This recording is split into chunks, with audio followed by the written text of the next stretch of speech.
Hi, welcome to Music and Musings, where you have a slightly different venue for now, but same message we carry to you, we relay to you, and the same hope we have in our hearts to be able to help you prepare for tomorrow's worship.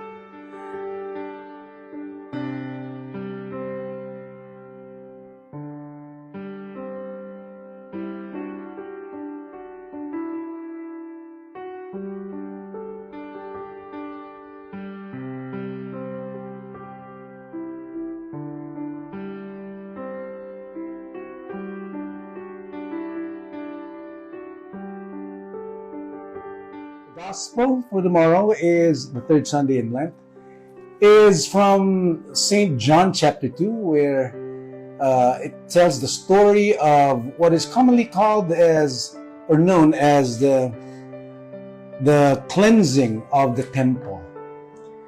The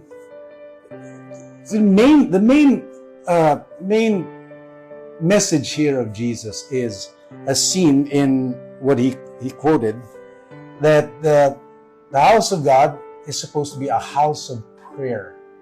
A house of prayer. And he quotes Isaiah, and in the context of what Isaiah said was that the house of God will be a house of prayer for all nations. And what the Jews of Jesus' time were doing was that they were being exclusive, so that there's a stratification, there's a classification in the temple, such that only the high priest can enter into the holy place, and then there's a section close to the altar, the holy place, which is also only reserved for Jews, those who are ceremonially clean, and then there's one for the female Jews, and then you have a court of the Gentiles, and then I believe Gentile women are supposed to be in a farther place from the altar. But Isaiah says that the house of God is a house of prayer for all nations, because God includes everyone, not just the Jews. God loves all men. Jesus saves all men, and all men are children of God. And that's what Jesus is confronting. The exclusivity, the elitism that people have as an attitude, which is true today as well. So if you think that you are, let's say you found a certain tradition, Christianity, don't ever think that only you are saved, only you are blessed, others are not, others are cursed, others fall short of the promises of God. No.